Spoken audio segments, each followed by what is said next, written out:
काफी दिनों के इंतजार के बाद बॉर्डर इलाकों के स्कूल और कॉलेजों में आज से फिर रौनक लौटने लगी है। 7 मई को भारत और पाकिस्तान के बीच बनी तनाव की स्थिति को लेकर जिला कलेक्टर के आदेश से सभी स्कूल और कॉलेज बंद कर दिए गए थे। तो अब जिला कलेक्टर के आदेश से आज से फिर बॉर्डर इलाकों के स्कूल और कॉलेजों में रौनक देखने को मिली है। भारत और पाकिस्तान के बीच जो सीज फायर हुआ है उसको लेकर अमेरिका की मध्यस्थता को लेकर कांग्रेस लगातार बीजेपी पर जो सवाल खड़े कर रही थी, उसको लेकर बीजेपी के प्रदेश अध्यक्ष मदन राठौड़ का बड़ा बयान सामने आया है और उन्होंने कहा है कि भारत का पाकिस्तान पर कब्जा करने का कोई उद्देश्य नहीं था, अमेरिका की कोई मध्यस्थता नहीं है। सीधे तौर पर पाकिस्तान ने भारत से बातचीत करने का अनुरोध किया और भारत ने पाकिस्तान से बातचीत करके ये सीज फायर किया है। तो वहीं सीज फायर के बाद भी सोमवार को देर रात बाड़मेर के अंदर पाकिस्तानी ड्रोन देखे गए और उसके बाद भारतीय सेना ने उन्हें मार गिराया। जैसलमेर के अंदर जिंदा बम मिला, बम निरोधक दस्ता वहां पर पहुंचता है और बम को डिस्फ्यूज करता है।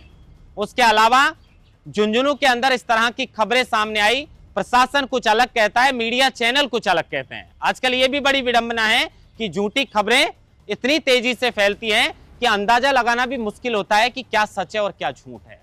झुंझुनू पुलिस अपने ऑफिशियल अकाउंट पर लिखती है कि झुंझुनू के अंदर कुछ संदिग्ध वस्तु देखने की वजह से एहतियात बरतते हुए झुंझुनू के कुछ इलाकों में ब्लैकआउट किया गया है और कुछ देर बाद उस ब्लैकआउट को हटा दिया जाता है, बिजली सप्लाई चालू कर दी जाती है। लेकिन पुलिस कहती है कि कोई संदिग्ध वस्तु देखने की वजह से, तो वहीं चैनल वाले ड्रोन जैसी संदिग्ध वस्तु, कोई ड्रोन उसे बता देता है, कोई उसे मिसाइल बताने लगता है। अलग अलग तरह की खबरें सामने आई और इसी को लेकर कल झुंझुनू को लेकर काफी अफवाहें फैली थी। लेकिन प्रशासन यह मान रहा है कि आसमान में इस तरह की कोई संदिग्ध वस्तु देखी गई थी। तो वहीं बॉर्डर इलाकों के अंदर अभी भी ऐसी स्थिति बनी हुई है कि स्वैच्छिक का ब्लैकआउट जो है वो लोगों को रखना होगा अपनी मर्जी से। वाहनों की लाइट रात को नहीं जलानी है। बॉर्डर के जो इलाके हैं उसमें कहीं ना कहीं दूसरे जो बाहरी लोग हैं उनको आने की जो है वो कहीं ना कहीं परमिशन नहीं है। अब इन सभी खबरों पर आपको विस्तार से फिर बताते हैं, क्योंकि लगातार कई दिनों से ये स्कूल और कॉलेज जो हैं वो बंद कर दिए गए थे, कोचिंग संस्थान भी बंद थे, बाजार भी शाम होते होते बंद करवा दिए जाते थे। कई बार तो दिन में बाजारों को बंद करवाने की नौबत आ गई। लेकिन अब स्थिति सामान्य है और इसी को देखते हुए जिला कलेक्टर ने आदेश निकालते हुए सभी स्कूल और कॉलेज हैं उन्हें पुनः खुलवा दिया गया है। स्कूल और कॉलेज में फिर से रौनक लौटने लगी है, बच्चे भी काफी खुश हैं और आम लोगों का जनजीवन जो अस्त व्यस्त था वो भी अब धीरे धीरे पटरी पर आने लगा है। हालांकि बॉर्डर इलाकों पर कुछ स्थिति ऐसी है कि अभी भी स्वैच्छिक ब्लैकआउट रखना पड़ेगा। बाहरी जो लोग हैं वो बॉर्डर इलाकों में नहीं जा सकते। तो वहीं ड्रोन जैसी कोई भी संदिग्ध वस्तु अगर किसी को नजर आती है, कोई भी ऐसी संदिग्ध वस्तु नजर आती है, तो प्रशासन को तुरंत जो है वो अवगत कराना होगा और खुद की सुरक्षा खुद को रखनी होगी, क्योंकि इसमें प्रशासन के साथ हमें भी जो है वो कहीं ना कहीं सतर्क रहने की जरूरत है और अफवाहों जैसी खबर पे बिल्कुल भी भरोसा नहीं करना। अब समझ में यह नहीं आता कि इतना होने के बाद भी बाड़मेर के अंदर ऐसा कहा जा रहा है कि कल देर रात जो है वो पाकिस्तानी ड्रोन दिखाई दिए। बार बार क्यों सीज फायर का उल्लंघन पाकिस्तान कर रहा है पता नहीं, लेकिन बाड़मेर के अंदर ऐसी खबरें सामने आई और उसके बाद उसे भारतीय सेना ने मार गिराया। जैसलमेर के 10 किलोमीटर दूर एक इलाके के अंदर बम मिलने की खबर आती है, वहां पर देखा जाता है तो सचमुच बम मिलता है। उसके बाद बम निरोधक जो दस्ता है वो उसे डिस्फ्यूज करता है और उसके बाद लोगों को सतर्क रहने के लिए अवगत भी करवाया जाता है।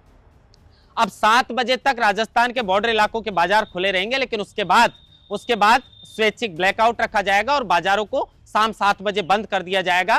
कुछ दिन ऐसी स्थिति रहेगी, क्योंकि जिस तरह की हालात विगत कुछ दिनों से रही हैं उनको देखकर कुछ समय इसको बदलने में जरूर लगेगा। लेकिन अब कह सकते हैं कि फिर से जनजीवन जो अस्त व्यस्त था वो पटरी पर लोगों का लौटने लगा है। बॉर्डर इलाके पर भी अब स्थिति लगभग सामान्य हम कह सकते हैं।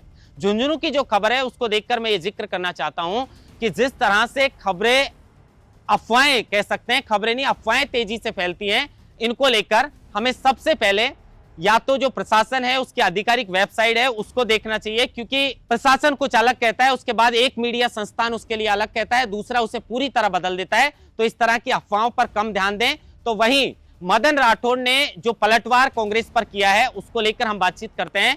तो दरअसल अमेरिका की जो मध्यस्थता है सीज फायर को लेकर, उसको लेकर लगातार जो है वो कांग्रेस सवाल खड़े कर रही थी। अब मदन राठौड़ ने कहा है कि भारत का उद्देश्य पाकिस्तान पर कब्जा करना नहीं था। जिस तरह की हरकत उन्होंने पहलगांव के अंदर की है उसको लेकर ऑपरेशन सिंदूर चलाया गया ऑपरेशन सिंदूर चलाने के बाद लगातार भारत और पाकिस्तान के बीच जो तनाव की स्थिति थी, उसमें नुकसान भारत का भी हुआ है, कुछ तो पाकिस्तान का ज्यादा नुकसान हुआ है।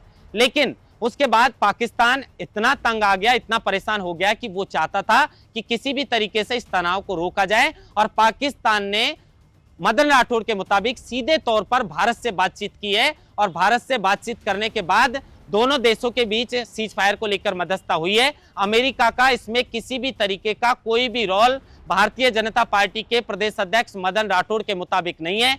अब मदन राठौड़ ने साफ तौर पर यही कहा है कि दोनों देशों में आपसी बात हुई है और पाकिस्तान ने गुजारिश की है, उसके बाद हिंदुस्तान सीज फायर के लिए राजी हुआ है। हमारा उद्देश्य पाकिस्तान पर कब्जा करना नहीं था। अब जिस तरीके की हालात हैं, बिल्कुल सामान्य हालात है। इसको लेकर स्कूल कॉलेजों में जैसा मैंने बताया कि फिर से रौनक लौटने लगी है। बॉर्डर इलाके हैं, उनमें कुछ दिन अभी सावधानी बरतने की जरूरत है। महेंद्र बांसवाड़ा, लोकमत हिंदी, जयपुर।